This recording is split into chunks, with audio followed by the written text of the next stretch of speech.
नमस्कार, स्वागत है झारखंड की फटाफट ताजा बड़ी खबरों में। पहली बड़ी खबर, प्रधानमंत्री नरेंद्र मोदी झारखंड में 83,300 करोड़ की परियोजनाओं का किया शिलान्यास। प्रधानमंत्री नरेंद्र मोदी ने झारखंड में बुधवार को हजारीबाग में 83,300 करोड़ रुपए से अधिक की विकास परियोजनाओं की शुरुआत की है। खबर है कि पिछले 17 दिनों में यह उनका दूसरा झारखंड दौरा है। बता दें कि इससे पहले प्रधानमंत्री नरेंद्र मोदी ने 15 सितंबर को जमशेदपुर का दौरा किया था।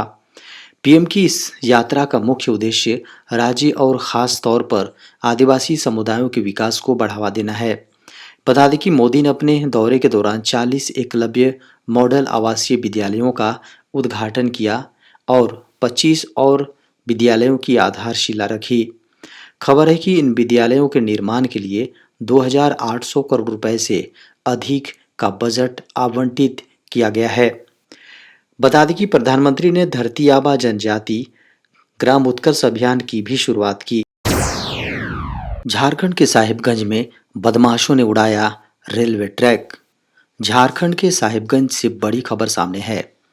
यहां बदमाशों ने रेलवे ट्रैक को विस्फोट करके उड़ा दिया। खबर है कि यह घटना मंगलवार को लाल मटिया से फरक्का जाने वाली एमजीआर रेलवे लाइन पर घटित हुई, जो बरहेट थाना इलाके के रांगा घोटू गांव के नजदीक है। मिली खबरों को माने तो विस्फोट इतना शक्तिशाली था कि इसके परिणाम स्वरूप पटरी पर लगभग 3 फीट गहरा गड्ढा हो गया। इसके अलावा रेलवे ट्रैक से लगभग 39 मीटर की दूरी पर पटरी के अवशेष भी बरामद हुए हैं। यह घटना विशेष रूप से पोल संख्या 40-1 के समीप हुई है, जिससे स्थानीय लोगों में भय का माहौल व्याप्त हो गया। झारखंड में एक बार फिर खराब होगा मौसम, 5 और 6 अक्टूबर को बारिश की संभावना। झारखंड में एक बार फिर मौसम बिगड़ सकता है। मौसम विभाग ने झारखंड के विभिन्न इलाकों में 5 और 6 अक्टूबर को भी मौसम खराब रहने का पूर्वानुमान जताया है।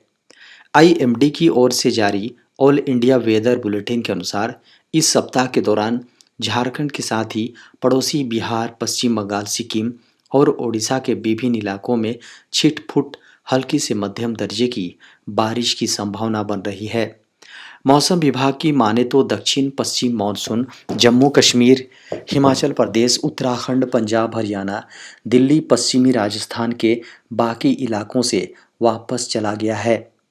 हालांकि दक्षिण पूर्वी बांग्लादेश और उसके आसपास के इलाकों पर बने साइक्लोनिक सर्कुलेशन और उससे निकल रही एक ट्रफ के कारण 4 अक्टूबर के आसपास उत्तरी बंगाल की खाड़ी और उसके आसपास के इलाकों पर एक कम दबाव का एरिया बनने की संभावना है। अगले 2 से 3 दिनों में सीजीएल की उत्तर कुंजी जारी कर सकता है जेएसएससी। झारखंड में उत्तर कुंजी पर आपत्ति देने के लिए विंडो बंद होने के बाद जेएसएससी द्वारा 2 से 3 दिनों में अंतिम उत्तर कुंजी घोषित की जाएगी और अनुमान है कि रिजल्ट 8 से 10 दिनों के बाद घोषित किया जा सकता है। हालांकि अभी तक इस परीक्षा के रिजल्ट की तारीख के बारे में कोई आधिकारिक जानकारी सामने नहीं आई है, लेकिन लोग अनुमान लगा रहे हैं कि परीक्षा का रिजल्ट इस महीने के अंत से पहले घोषित कर दिया जाएगा। बता दें कि इससे पहले आपत्ति विंडो केवल 30 सितंबर तक खुली थी, लेकिन फिर इसकी तिथि बढ़ाकर 2 अक्टूबर तक कर दी गई थी।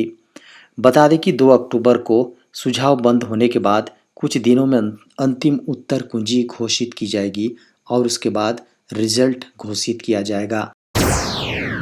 दिवाली से पहले झारखंड के सरकारी कर्मचारियों को मिल सकती है बड़ी सौगात। झारखंड के सरकारी कर्मचारियों के लिए बड़ी खबर सामने है। दरअसल सरकार ने राज्य कर्मियों के हित में एक बड़ा निर्णय लेने की तैयारी कर सकती है। सरकार जल्द ही सरकारी कर्मचारियों के सेवानिवृत्ति बढ़ा सकती है, जिसके बाद सरकारी कर्मचारियों के रिटायरमेंट की उम्र 60 साल से बढ़कर 62 साल हो जाएगी। दरअसल आगामी दिनों झारखंड में विधानसभा चुनाव होने को है, लेकिन इससे पहले हेमंत सरकार अपने कर्मचारियों को बड़ा तोहफा दे सकती है। सरकार सरकारी कर्मचारियों के सेवानिवृत्ति की उम्र बढ़ा सकती है। इस प्रस्ताव को लेकर मंथन जारी है और जल्द ही सरकार इस फैसले पर मुहर लगा सकती है। बता दें कि सरकार के इस फैसले के बाद सरकारी कर्मचारियों को बड़ा तोहफा मिल सकता है। वोमेन्स टी20 वर्ल्ड कप 2024 से पहले आईसीसी ने किया बड़ा ऐलान। महिला टी20 विश्व कप 2024 का आगाज 3 अक्टूबर से होने जा रहा है। भारतीय टीम के अलावा वर्ल्ड की सभी टीमें भाग लेने के लिए तैयार हैं। पहला मैच बांग्लादेश और स्कॉटलैंड के बीच खेला जाएगा। दर्शक इस टूर्नामेंट का बेसब्री से इंतजार कर रहे हैं। हालांकि इस टूर्नामेंट से पहले आईसीसी ने स्मार्ट रिप्ले सिस्टम लागू करने का ऐलान किया है। ये नियम पहली बार किसी आईसीसी टूर्नामेंट में लागू किया जाएगा। आईसीसी ने अपनी प्रेस रिलीज में इस बात की जानकारी दी है, जिसमें बताया गया है कि हर मैच में कम से कम 28 कैमरे होंगे। डिसीजन रिव्यू सिस्टम भी सभी मैच में उपलब्ध रहेंगे, जिसमें हॉक आई स्मार्ट रिप्ले सिस्टम भी होगा। अंपायर को सटीक फैसला लेने में आसानी होगी। बता दें कि महिला टी20 विश्व कप 2024 में पहली बार स्मार्ट रिप्ले सिस्टम का इस्तेमाल किया जाएगा। इस वर्ष 8% अधिक हुई बारिश, खरीफ की फसलों को मिलेगा भरपूर फायदा। इस साल मानसून ने पूरे देश को खूब भिगोया। पूरे देश को भिगोने के बाद अब मानसून ने वापसी कर ली है। इस कड़ी में इस साल 8% अधिक बारिश देखने को मिली है। बता दें कि वर्ष 2020 के बाद पहली बार ऐसा देखने को मिला है जब बारिश 108% तक हुई है। मानसून के आने से पहले ही मौसम विभाग ने यह भविष्यवाणी कर दी थी कि इस साल मानसून के सीजन में सामान्य से अधिक बारिश रिकॉर्ड की जाएगी। मौसम विभाग के पूर्वानुमान के अनुसार ही इस साल बारिश देखने को मिली है। इस साल हुई अच्छी बारिश के कारण खरीफ की फसलों की खेती करने वाले किसानों को इसका फायदा मिलेगा। इस कारण एग्रीकल्चर सेक्टर में इसका भरपूर फायदा देखने को मिलेगा। असम राइफल्स में 10वीं पास के लिए भर्ती का सुनहरा मौका, इन पदों पर निकली भर्ती। असम राइफल्स में उन 10वीं पास लोगों के लिए भर्ती निकली है जो पढ़ाई के साथ साथ खेल में भी अच्छे हैं। असम राइफल्स की ओर से 10वीं पास खिलाड़ियों के लिए भर्ती निकली है, जिसका नोटिफिकेशन भी जारी कर दिया गया है। इसके लिए आवेदन प्रक्रिया 28 सितंबर 2024 से शुरू होकर 17 अक्टूबर 2024 तक जारी रहेगी। अगर आप इसके लिए आवेदन करना चाहते हैं तो आपको असम राइफल्स की आधिकारिक वेबसाइट assamrifles.gov.in पर जाकर आवेदन अप्लाई करना होगा। बता दें कि असम राइफल्स में 10वीं पास खिलाड़ियों के लिए भर्ती निकली है। अब आपको इसके लिए जरूरी योग्यता भी जाननी चाहिए। जो उम्मीदवार इन पदों के लिए आवेदन करना चाहते हैं उन्हें 10वीं पास होने के साथ साथ कुछ खेलों का अनुभव भी होना चाहिए। वर्ष 2024 में 600 नई ब्रांच खुलेगा भारतीय state bank.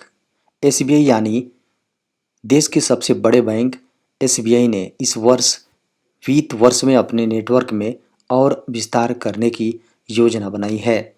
State bank of India वित्त वर्ष 2024-25 में लगभग 600 नई ब्रांच खोलने की तैयारी में है। इनमें से बड़ी संख्या में रूरल ब्रांच भी होंगी। एसबीआई ने पिछले वित्त वर्ष में 137 ब्रांच खोली थी। इनमें से 59 ग्रामीण इलाकों में खोली गई थी। एसबीआई की योजना है कि वह देश में हर कस्टमर के नज़दीक पहुंच सके, साथ ही अपना कारोबार भी बढ़ा सके। बता दें कि एसबीआई के चेयरमैन ने कहा है कि अभी हम करीब 50 करोड़ कस्टमर को अपनी सेवाएं दे रहे हैं। हमें यह कहते हुए गर्व होता है कि एसबीआई हर भारतीय का बैंकर है। साथ ही हम हर परिवार से जुड़ना चाहते हैं। हम एसबीआई को देश का सबसे अच्छा बैंक बनाने में जुटे हैं। स्पोर्ट्स अथॉरिटी ऑफ इंडिया में निकली बम्पर वैकेंसी। अगर आप स्पोर्ट्स अथॉरिटी ऑफ इंडिया यानी एसएआई में जॉब करना चाहते हैं तो आपके लिए नौकरी पाने का सुनहरा अवसर है। एसएआई ने कॉन्ट्रैक्ट के आधार पर लीगल यंग प्रोफेशनल्स को कैटरिंग मैनेजर पदों के लिए आवेदन ऑनलाइन आमंत्रित किया है। आवेदन अप्लाई करने की अंतिम तिथि 6 अक्टूबर 2024 है। कुल 11 पदों के लिए भर्ती होनी है।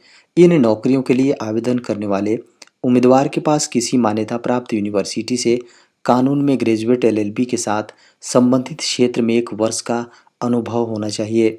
एसएआई में भर्ती 2024 की आधिकारिक अधिसूचना में बताया गया है कि इन पदों के लिए ऊपरी आयु सीमा 32 वर्ष नियम अनुसार आयु में छूट के बीच है। कैटरिंग मैनेजर पदों के लिए चुने गए उम्मीदवारों को 50,000 रुपये मासिक सैलरी दी जाएगी। बता दें कि इच्छुक उम्मीदवार अंतिम तिथि यानी 6 अक्टूबर 2024 शाम 5 बजे से पहले एसएआई की आधिकारिक वेबसाइट के माध्यम से ऑनलाइन आवेदन जमा कर सकते हैं। निर्मला सीतारमण ने ग्रामीण भारत में ऋण आधारित खपत में वृद्धि की सराहना। केंद्रीय वित्त मंत्री निर्मला सीतारमण ने छोटे शहरों और कस्बों में ऋण संचालित खपत में जबरदस्त वृद्धि की सराहना करते हुए इसे एक क्रांतिकारी बदलाव बताया है। उन्होंने कहा है कि ये सब प्रधानमंत्री जनधन योजना के कारण संभव हुआ है। टियर 2, 3 और 4 शहरों और यहाँ तक कि इससे भी आगे के क्षेत्रों में घरेलू खपत में निर्णायक वृद्धि दर्ज की गई है। इसका प्रमाण छोटे शहरों और कस्बों में दोपहिया वाहनों, एसी, रेफ्रिजरेटर, स्मार्टफोन और एफएमसीजी की बिक्री में वृद्धि है। वित्त मंत्री सीतारमण के अनुसार ग्रामीण भारत अब भारत के विकास के निष्क्रिय पर्यवेक्षक, मूक दर्शक नहीं है, बल्कि वो इसका सक्रिय चालक है। हाल ही में अपनी 10वीं वर्षगांठ मनाने वाली प्रधानमंत्री जनधन योजना के तहत 53 करोड़ से अधिक बैंक अकाउंट खोले गए हैं।